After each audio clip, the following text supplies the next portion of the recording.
السلام البنات، لاباس عليكم؟ كي دايرين؟ فاليوم غادي نديرو الزيتون مشرمل، غنقادو في الدار، كيجي احسن من ديال السنقه وزويون.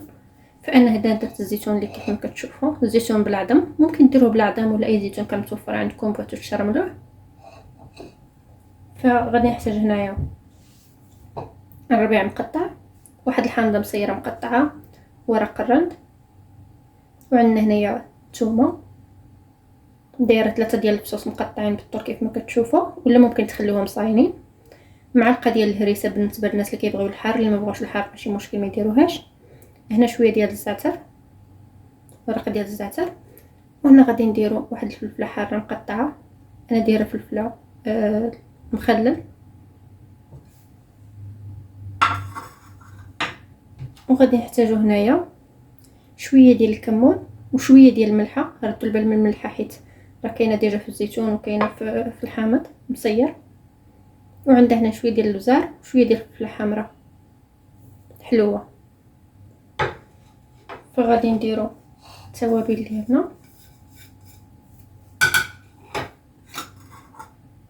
كلشي نخلطوه مره واحده.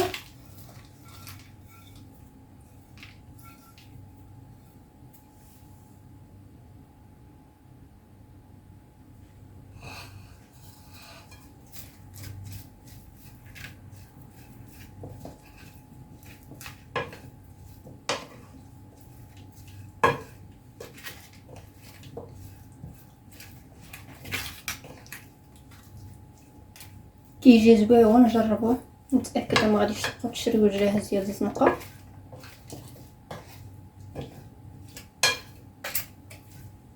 فهنايا غادي ندير زيت ديال الزيتون على حسب شحال بغيتو، فانا غنكثر هنا شويه، كتعجبني المرقه ديال زيت الزيتون.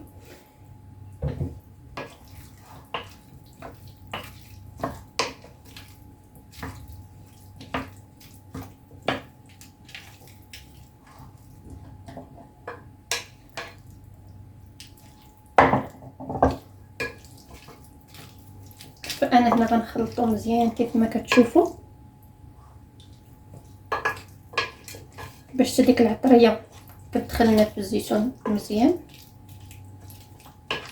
وديك الهريسه ما كتبقاش مجموعه.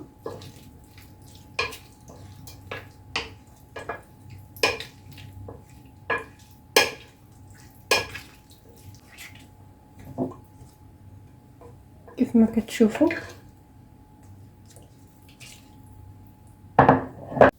فانا هنايا كنخلطو مزيان كيف ما كتشوفوا،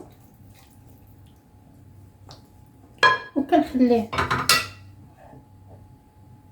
وكنديرو في قريعات اللي هما مسدودين اللي ممكن ندخلهم للثلاجه، وقت ما بغينا ممكن ناكلو منه، كيكون جاهز من الوقت اللي ممكن توجدوه. كنتمنى الوصفه ديال اليوم تنال اعجابكم، نشوفكم في الوصفه الجايه ان شاء الله. بسلامه.